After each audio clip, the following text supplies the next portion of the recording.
আল্লাহ তাআলা বলেন ওয়া ইন্নাকা লাআলা খুলুকিন আযীম, আপনি হচ্ছেন মহান চরিত্রের অধিকারী।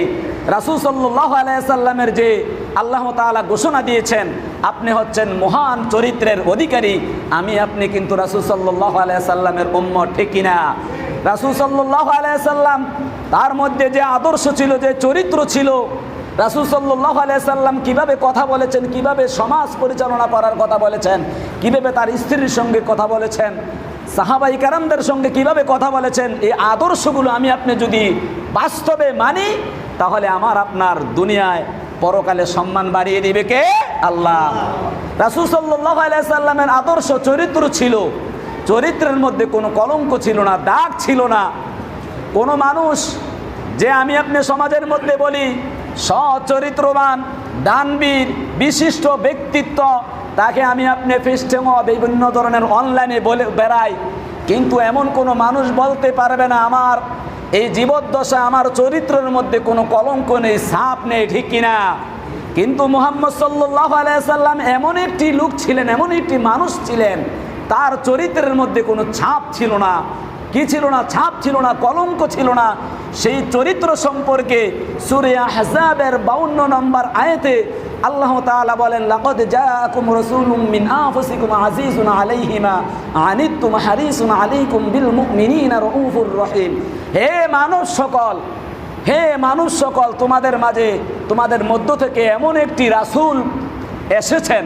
কি করেছেন? এমন একটি রাসূল এসেছেন, এমন একটি রাসূল আগমন করেছেন যে তোমাদের মতো মানুষ, কি তোমাদের মতো মানুষ, তোমাদের মতো, তোমাদের অন্তর্ভুক্ত লোক। তোমরা যেরকম তোমাদের হাত পা অঙ্গ প্রত্যঙ্গ তোমাদের স্ত্রী রয়েছে, তারও স্ত্রী থাকবে, তোমাদের মতো একজন মানুষ রাসূল হিসেবে আগমন করেছেন। সুবহানাল্লাহ। তোমাদের দুঃখ কষ্ট তার দুঃখ কষ্ট। সুবহানাল্লাহ। বলেছেন উম্মতদের যে মনের মধ্যে দুঃখ থাকবে, কষ্ট থাকবে, এই কষ্ট রাসূল সাল্লাল্লাহু আলাইহি সাল্লামের মধ্যে থাকবে। সুবহানাল্লাহ। এই জন্য রাসূল সাল্লাল্লাহু আলাইহি সাল্লাম উম্মতদের যে বিপদে পড়বে, এই বিপদ থেকে উদ্ধার করার জন্য রাসূল সাল্লাল্লাহু আলাইহি সর্বদাই চেষ্টা করেছেন। আমার আপনার দুঃখ বুঝেছেন। কি করেছেন? দুঃখ বুঝেছেন। আমি আপনি অন্ধকারের দিকে চলে যাচ্ছি, আমার আপনার ভবিষ্যৎ অন্ধকার হবে, যে জাহিলিয়াতের কুকর্মগুলো আমি আপনি করছি, এই দাওয়াত রাসূল সাল্লাল্লাহু আলাইহি সাল্লাম আমার আপনার মধ্যে পৌঁছে দিয়েছেন। তা থেকে আল্লাহ তাআলা ঘোষণা করেছেন তোমাদের দুঃখ কষ্ট রাসূল মুহাম্মদ সাল্লাল্লাহু আলাইহি সাল্লামের দুঃখ কষ্ট। সুবহানাল্লাহ। তিনি হবেন তোমাদের মঙ্গলকামী। রাসূল সাল্লাল্লাহু আলাইহি সাল্লামের দ্বারা আমাদের মঙ্গলকামী। কি মঙ্গলকামী? তিনি সর্বদাই চেয়েছেন আমাকে আপনাকে আল্লাহ তাআলার পরিচয় জানার জন্য। কালিমার দাওয়াত আমাকে আপনাকে শুনিয়েছেন, ভালো মন্দ বুঝিয়েছেন। এই জন্য বলে রাসূল সাল্লাল্লাহু আলাইহি সাল্লাম তোমাদের জন্য মঙ্গলকামী। কি? এবং মুমিনদের জন্য রাউফুর রহিম। মুমিনদের জন্য তিনি দয়াময়। সুবহানাল্লাহ। যিনি পূর্ণ মুমিন, রাসূল সাল্লাল্লাহু আলাইহি সাল্লাম আদর্শগুলো মানবে, তার জন্য রাসূল সাল্লাল্লাহু আলাইহি সাল্লাম হচ্ছেন দয়াময়। সুবহানাল্লাহ। কিন্তু আমি আপনি যদি রাসূল সাল্লাল্লাহু আলাইহি সাল্লামের আদর্শগুলো না মেনে যদি বলি রাসূল সাল্লাল্লাহু আলাইহি সাল্লাম আমার প্রতি দয়া ধরবেন, কিয়ামতের ময়দানে সুপারিশ করবেন, কখনো না। মুমিনদের প্রতি, মুমিন কারা? যাদের মধ্যে আল্লাহ এবং আল্লাহ রাসূলের বিধিবিধানগুলো আছে। কি আছে? যার ফ্যামিলির মধ্যে, যেই সমাজের মধ্যে, যেই গোত্রের মধ্যে, যেই ব্যক্তিত্বের মধ্যে রাসূল সাল্লাল্লাহু আলাইহি সাল্লামের যে চরিত্র আদর্শগুলো প্রকাশ পাচ্ছে, প্রকৃতপক্ষে রাসূল সাল্লাল্লাহু আলাইহি সাল্লামের আদর্শগুলো তার মধ্যে লালন পালন করছে, তার প্রতি রাসূল সাল্লাল্লাহু আলাইহি সাল্লাম হচ্ছেন দয়াময়। সুবহানাল্লাহ। আল্লাহ যেমন তার প্রতি দয়াময়, দয়া করেন, রাসূল সাল্লাল্লাহু আলাইহি সাল্লামও তার প্রতি দয়াময়, দয়া করবেন। আল্লাহ তাআলা যেন আমাকে আপনাকে যে উম্মতি মুহাম্মদের যে বৈশিষ্ট্য, ওই বৈশিষ্ট্যকে বজায় রাখার জন্য, টিকিয়ে রাখার জন্য রাসূল সাল্লাল্লাহু আলাইহি সাল্লামের আদর্শগুলো এখনও যারা বুকে ধারণ করতে পারি নাই, বুকে ধারণ করে লালন পালন করার, বাস্তবে আমল করার তৌফিক দান করুক। সকলে বলি আমিন। এমন কোনো মানুষ নাই যে সে বলতে পারবে, সার্টিফিকেট দিতে পারবে ওয়া ইন্নাকা লাআলা খুলুকিন আযীম। আল্লাহ যে মুহাম্মদ সাল্লাল্লাহু আলাইহি সাল্লামকে বলেছেন আপনি হচ্ছেন নিশ্চয়ই আপনি মহান চরিত্রের অধিকারী, কোনো মানুষ বলতে পারবে না। মুখে বলে অমুক ব্যক্তি, অমুক নেতা মহান, কি মহান চরিত্রের অধিকারী, তার কোনো কলঙ্ক নেই, কোনো দাগ নেই। এটা কিন্তু পদ পদবি পাওয়ার জন্য, দুনিয়ার স্বার্থে না, তাকে সন্তুষ্ট করার জন্য। কেউ বলতে পারবে না আমার কোনো কলঙ্কে নেই, আমার কোনো দোষ নেই, কিন্তু মুহাম্মদ সাল্লাল্লাহু আলাইহি সাল্লাম এমন একটি নবী ছিলেন, শ্রেষ্ঠ নবী ছিলেন, তার মধ্যে কোনো কলঙ্ক নেই, কোনো দাগ নেই, কোনো ছাপ নেই। আল্লাহ তাআলা যেন মুহাম্মদ সাল্লাল্লাহু আলাইহি সাল্লাম যেভাবে চলেছেন, চলতে বলেছেন, সাহাবায়ে কেরামরা যেভাবে মেনেছেন কথা শুনে, এভাবে আমাকে আপনাকে আমার আপনার জীবনকে সাজিয়ে তোলার তৌফিক দান করুক, সকলে বলি আমিন। রাসূল সাল্লাল্লাহু আলাইহি সাল্লামের আজকে সুন্নাহ সম্পর্কে আদর্শ, সুন্নাহ হচ্ছে রাসূল সাল্লাল্লাহু আলাইহি সাল্লামের জীবনী। হযরত আনাস রাদিয়াল্লাহু তাআলা আনহু বলেন, আমি রাসূল সাল্লাল্লাহু আলাইহি সাল্লামের 10 বছর খেদমত করেছি।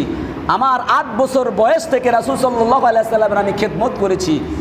আমি রাসূল সাল্লাল্লাহু আলাইহি সাল্লামের খেদমতে যখন ছিলাম, তিনি কখনো আমাকে বলে নাই তুমি এই কাজটি কেন করেছ বা কেন করনি। সুবহানাল্লাহ, কেন করেছ বা কেন করনি, এটাই হচ্ছে রাসূল সাল্লাল্লাহু আলাইহি সাল্লামের আদর্শ।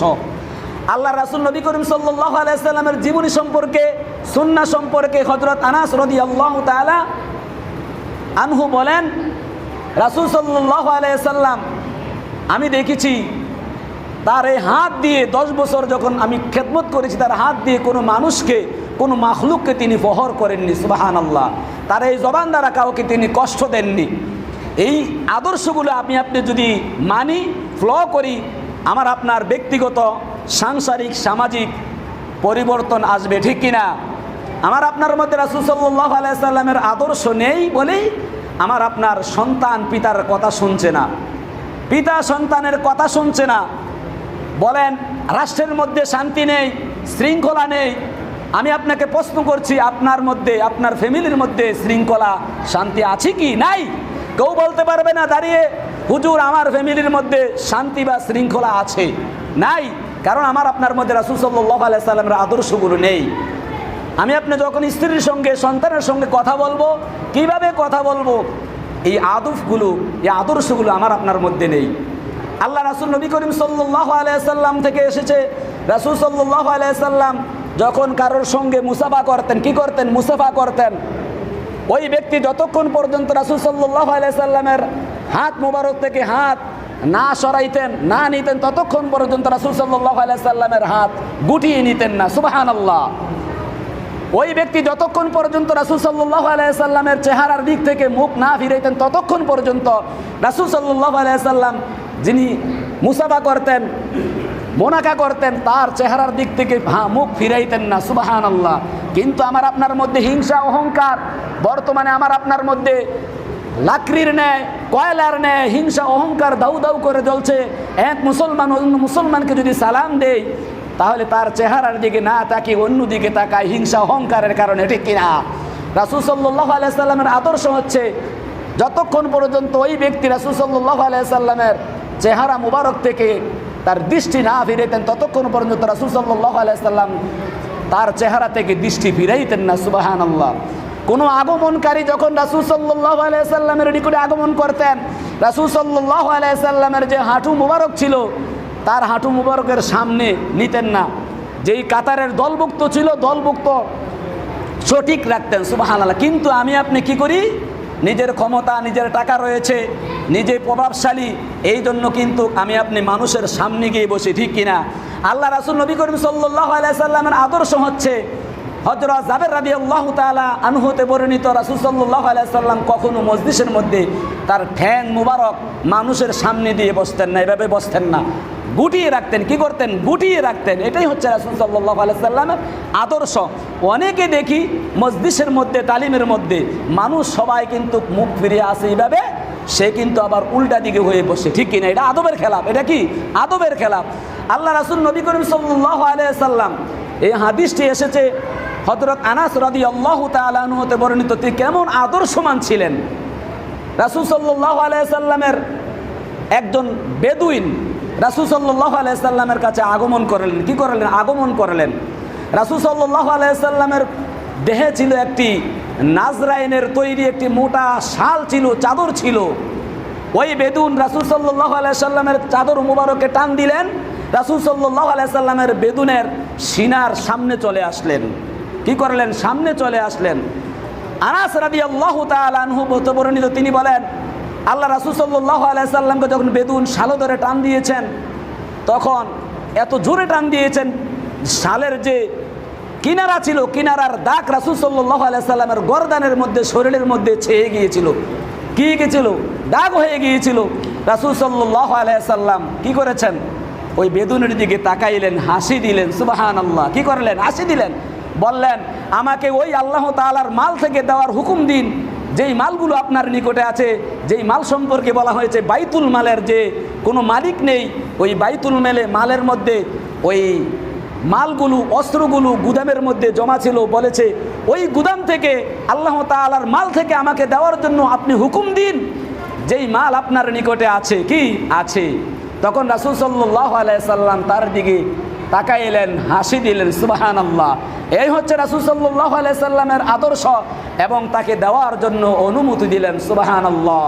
বর্তমান সমাজের মধ্যে আমার আপনার নিকট যদি কোনো কিছু চায়, যদি আমার আপনার তার সঙ্গে কোনো কথা কাটাকাটি হয়, তাকে আমরা নাকচ করে দেই, ধমক দেই, প্রহার করি, ঠিক কিনা? ওই বেদুন কিন্তু রাসূল সাল্লাল্লাহু আলাইহি সাল্লামের কাছে কিছু চাইলেন, ভিক্ষা চাইলেন, সাহায্য চাইলেন, বাইতুল মাল থেকে দেওয়ার জন্য বললেন, এবং রাসূল সাল্লাল্লাহু আলাইহি সাল্লামকে কষ্ট দিয়ে, তিরস্কার করে, ঠাট্টা করে বলেছেন, কিন্তু রাসূল সাল্লাল্লাহু আলাইহি সাল্লাম নাকচ করেন নাই, তাকে দেওয়ার জন্য অনুমতি দিয়ে দিলেন, সুবহানাল্লাহ। এই হচ্ছে রাসূল সাল্লাল্লাহু আলাইহি সাল্লামের আদর্শ। বুখারী এবং মুসলিম শরীফে আছে, হযরত জাবের রাদিয়াল্লাহু তাআলা আনহু হতে বর্ণিত, তিনি বলেন, আল্লাহ রাসূল সাল্লাল্লাহু আলাইহি সাল্লাম একদিন এক সময় রাসূল সাল্লাল্লাহু আলাইহি সাল্লামের সঙ্গে আমি ছিলাম, চলতেছিলাম। এমন সময় জৈনুক এক ব্যক্তি, যুবক এক ব্যক্তি এসে বলল, হে মুহাম্মদ সাল্লাল্লাহু আলাইহি ওয়াসাল্লাম। রাসূল সাল্লাল্লাহু আলাইহি সাল্লামের চাদর মুবারকে কি করলেন? ধরলেন। কি করলেন? ধরলেন।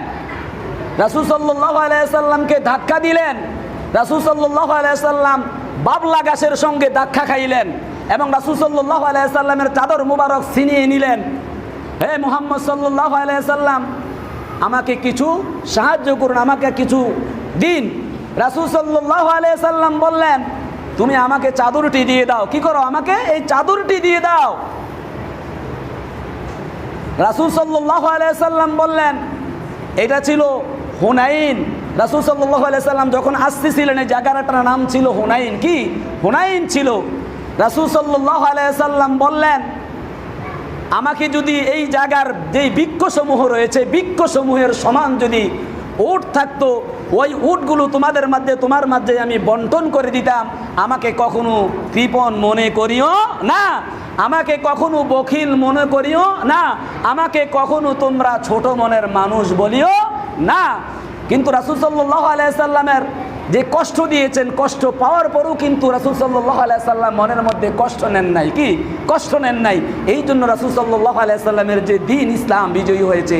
বর্তমানে আমি আপনি একজন মানুষকে যদি এলেমের কথা বলি, কোরআন ও হাদিসের কথা বলি, সেই পরিবর্তন হয় না। কারণ এই দাওয়াতের মধ্যে, এই তালিমের মধ্যে রাসূল সাল্লাল্লাহু আলাইহি সাল্লামের যে সোয়া, যে আদর্শ, নিয়ম কিন্তু নাই। কি? নিয়ম কিন্তু নাই। আল্লাহ রাসূল নবী করিম সাল্লাল্লাহু আলাইহি সাল্লামের নিকটে কিছু ভিক্ষা চাইলেন, কিছু সাহায্য চাইলেন। আল্লাহ রাসূল সাল্লাল্লাহু আলাইহি সাল্লামের নিজস্ব কিছু বকরি ছিল, যেই বকরিগুলো দুই পাহাড়ের মধ্যবর্তী স্থানে বিচরণ করেছিল। আল্লাহ রাসূল সাল্লাল্লাহু আলাইহি সাল্লাম ওই ভিক্ষুককে সমস্ত উটগুলো দিয়ে দিলেন। ওই ভিক্ষুক যখন তার গোত্রের নিকটে পৌঁছলো, বলল, হে আমার গোত্রের, হে আমার কওমের লোক সকল, হে আমার কওমের লোক সকল, তোমরা সকলে মুসলমান হয়ে যাও, কারণ মুহাম্মদ সাল্লাল্লাহু আলাইহি সাল্লাম অতি দানশীল। সুবহানাল্লাহ। কি? অতি দানশীল। আল্লাহ রাসূল নবী করিম সাল্লাল্লাহু আলাইহি সাল্লামের এমন আদর্শ ছিল, এমন চরিত্র ছিল। রাসূল সাল্লাল্লাহু আলাইহি সাল্লামের নিকটে কোনো ভিক্ষুক দ্বন্দ্বমায়ন করতো, দাঁড়াইতো, আসতো রাসূল সাল্লাল্লাহু আলাইহি সাল্লামের ঘরের মধ্যে, হুজরাতের মধ্যে যদি কোনো কিছু না থাকতো, তিনি বলতেন না, দেব না, ওয়াদা করতেন নাই, আবার আসলে ইনশাল্লাহ তোমাকে ওয়াদা করতেন আমি দেব। কিন্তু বর্তমান সমাজের মধ্যে আমি আপনার রাসূল সাল্লাল্লাহু আলাইহি সাল্লামের আদর্শমান নিজেকে দাবি করি, উম্মত দাবি করি, ঘরের মধ্যে রিজার্ভ পরিমাণে কিন্তু পণ্য খাদ্য রয়েছে। কোনো ভিক্ষুক, কোনো অসহায় মানুষ যদি আমার আপনার ঘরের দ্বন্দ্বায়ন হয়, দাঁড়ায়, তাকে নাকচ করে দেই, নিষেধ করে দেই, দেব না। ঠিক কিনা? এটা কিন্তু আদর্শ নয়। আদর্শ হচ্ছে ঘরে থাকলে অবশ্যই দিতে হবে, একটি পোড়া খুর হলেও দিতে হবে। আল্লাহ রাসূল নবী করিম সাল্লাল্লাহু আলাইহি সাল্লামের যে চরিত্র ছিল, চরিত্র হচ্ছে রাসূল সাল্লাল্লাহু আলাইহি সাল্লামের এমন লজ্জাবোধ করতেন, কি করতেন, এমন লজ্জাবোধ করতেন যে লজ্জাবোধ তোমাদের কুমারিকা নারীরা তার পর্দার মধ্যে করে, সুবহানাল্লাহ, তার চেয়ে অধিক লজ্জা করতেন। আমার আপনার লজ্জা নাই, কি না, লজ্জা নাই, হায়া নাই, মায়া নাই, এই রাসূল সাল্লাল্লাহু আলাইহি সাল্লামের আদর্শগুলো নাই। হায়া, মায়া, লজ্জা এটাই হচ্ছে রাসূল সাল্লাল্লাহু আলাইহি সাল্লামের আদর্শ। কারণ সমাজের মধ্যে মুসলমান দাবি করি, মুসলমানের যে রীতিনীতি আমার মধ্যে আপনার মধ্যে নাই, তা থেকে আমার আপনার বোঝা উচিত আমার আপনার লজ্জা নেই, কি নেই, লজ্জা নেই, যা ইচ্ছা তা সমাজের মধ্যে করে বেড়াই। আমার সন্তান, আপনার সন্তান, আমার স্ত্রী, আপনার স্ত্রী কিন্তু ছেড়ে দিলে কি সমাজের মধ্যে, গোত্রের মধ্যে, বাজারের মধ্যে এমন সমাজের মধ্যে পুরুষ রয়েছে, নাম বললে কিন্তু জুমার নামাজের পরে আলোচনা শুরু হয়ে যাবে কখন হুজুরকে এখান থেকে বিদায় করা যায়। অনেক পুরুষ রয়েছে যে সক্ষম বাজার করতে, ক্রয় করতে, লেনদেন করতে, কিন্তু সে করে না, তার স্ত্রী দিয়ে করায়। সমাজের মধ্যে অনেক মানুষ রয়েছে, জ্ঞানী মানুষ রয়েছে, সমাজ নেতৃত্ব দিচ্ছে, সে কখনো বাজার হাটে যায় না, তার স্ত্রী বাজার সদাই করে। এটা কিন্তু মুসলমানদের বা মুহাম্মদ সাল্লাল্লাহু আলাইহি সাল্লামের আদর্শ নয়। মুহাম্মদ সাল্লাল্লাহু আলাইহি সাল্লামের আদর্শ সম্পর্কে সাহাবায়ে কেরামরা রাসূল সাল্লাল্লাহু আলাইহি সাল্লাম স্ত্রীদেরকে বললেন, রাসূল সাল্লাল্লাহু আলাইহি সাল্লাম হুজরাতে তার গৃহের মধ্যে তিনি কি কাজ করেন। কারণ সাহাবায়ে কেরামরা জানতেন না, তা হুজরাতের মধ্যে স্ত্রী ছাড়া কেউ জানে না পুরুষ গৃহের মধ্যে, ঘরের মধ্যে কি কাজ করে। আল্লাহ রাসূল নবী করিম সাল্লাল্লাহু আলাইহি সাল্লামের স্ত্রীগণ বললেন, তিনি গৃহের মধ্যে মহিলারা, সাধারণ যে মহিলারা যেই কাজ করে এই কাজগুলো করেন, সুবহানাল্লাহ। গৃহের মধ্যে গৃহ ঝাড়ু দেন, কি করেন, রাসূল সাল্লাল্লাহু আলাইহি সাল্লাম তার ঘর, রাসূল সাল্লাল্লাহু আলাইহি সাল্লামের ঘর মুবারককে ঝাড়ু দিয়েছেন, কি করেছেন, ঝাড়ু দিয়েছেন। রাসূল সাল্লাল্লাহু আলাইহি সাল্লামের জুতা মুবারক তিনি গুটি দিয়েছেন, কি করেছেন, গিটু সম্পর্কে এসেছে, সেলাই করেছেন, তিনি বুতাম সেলাই করেছেন, কাপড় সেলাই করেছেন, তিনি পাকসাপ করতেন, পাক করতেন, তিনি প্লেটগুলো ধুইতেন। এই আদর্শগুলো আমার আপনার মধ্যে নাই। আল্লাহ রাসূল নবী করিম সাল্লাল্লাহু আলাইহি সাল্লাম তিনি নিজে বাজার থেকে সদাই ক্রয় করতেন, নিজে বহন করতেন, কি করতেন, বহন করতেন, নিজে কি করতেন, বহন করতেন। নিজের ফ্যামিলির মধ্যে তিনি বা গোত্রের মধ্যে তিনি বিশিষ্ট হয়ে থাকতেন না, সাধারণ হয়ে থাকতেন, সুবহানাল্লাহ। কিন্তু একটা সাধারণ মানুষ, এই কয়েকদিন হয়েছে পয়সা আল্লাহ তাআলা দিয়েছে, তার দেমেক, তার অহংকারে কিন্তু সমাজের মানুষ থাকতে কষ্ট হচ্ছে, ঠিক কিনা। রাসূল সাল্লাল্লাহু আলাইহি সাল্লামকে সমস্ত জগতের জন্য রহমত স্বরূপ শ্রেষ্ঠত্ব দিয়েছেন। তিনি দুনিয়ার মধ্যে বিশিষ্ট ব্যক্তি হিসেবে ছিলেন না, তিনি সাধারণ ছিলেন, কি ছিলেন, সাধারণ ছিলেন। তিনাকে যখন মানুষ কষ্ট দিয়েছে, কাফেররা কষ্ট দিয়েছে, তিনি কখনো প্রতিশোধ নেন নাই, কি করেন নাই, প্রতিশোধ নেন নাই। হ্যাঁ, যখন আল্লাহর বিরুদ্ধাচরণ করেছে, আল্লাহ তাআলার হুকুম মোতাবেক তার বিরুদ্ধে জিহাদ করেছে, কি করেছে, জিহাদ করেছে। কিন্তু আল্লাহ রাসূল সাল্লাল্লাহু আলাইহি সাল্লামকে সাধারণভাবে কেউ কষ্ট দিলে তিনি কিন্তু তাকে ক্ষমা করে দিয়েছেন, হাসি দিয়েছেন তার, সুবহানাল্লাহ। এই আদর্শগুলো আমার আপনার মধ্যে নাই। স্ত্রী আমাকে একটা কথা বলেছে, তার কথায় যদি আমি কষ্ট নেই, এই সংসারের মধ্যে কখনো শান্তি আসবে না। স্বামী একটি স্ত্রীকে গালমন্দই করেছে, প্রহার করেছে, স্ত্রী যদি ধৈর্য ধারণ করতে পারে এই সংসারের মধ্যে, এটাই হচ্ছে রাসূল সাল্লাল্লাহু আলাইহি সাল্লামের আদর্শ, সুন্নাত। এই সংসারের মধ্যে অবশ্যই আল্লাহ তাআলা রহমত নাজিল হবে, সুবহানাল্লাহ। আপনি একটা মানুষ আপনাকে বারবার কষ্ট দিচ্ছে, গালমন্দ করছে, একদিন, দুই দিন, তিন দিন, তারপরে আপনি যদি তাকে হাসি দেন, সালাম দেন, অবশ্যই তার মধ্যে যদি বিবেক থাকে, তার মধ্যে যদি রক্ত থাকে, জ্ঞান সম্পূর্ণ মানুষ হয়, সে একদিন, দুই দিন, তিন দিন, তারপরে সে আপনার সঙ্গে আপোষ হয়ে যাবে, সুবহানাল্লাহ। কারণ একটা মানুষের মধ্যে জিদ, অহংকার, রাগ থাকে একদিন, দুই দিন, তিন দিন, তারপরে আস্তে আস্তে তার থেকে রাগ কমে যায়, ঠিক কিনা। আপনি কোনো রাগ করে, রাগ বশত ঘরের মধ্যে আজকে রাত আহার করেন নাই, খাবার খান নাই, সকালবেলা কিন্তু ওই রাগ থাকবে না, অর্ধেক কমে যাবে, ঠিক কিনা। তাহলে আমাকে আপনাকে কি করতে হবে, স্বামী স্ত্রীর মধ্যে মন মানন্য হলে আপোষ করার জন্য স্ত্রী অথবা স্বামী উভয়ই কিন্তু ধৈর্য ধারণ করতে হবে, উভয়ের মধ্যে ধৈর্য থাকতে হবে, কি থাকতে হবে, ধৈর্য থাকতে হবে, যে ক্ষমার আদর্শ থাকতে হবে, ন্যায় নীতির আদর্শ থাকতে হবে। তাহলে আমার মধ্যে, আপনার মধ্যে, সমাজের মধ্যে, রাষ্ট্রের মধ্যে অবশ্যই শান্তি আসবে। আল্লাহ তাআলা যেন রাসূল সাল্লাল্লাহু আলাইহি সাল্লামের আদর্শগুলো বাস্তবে জেনে মানার তৌফিক দান করুক, সকলে বলি আমিন।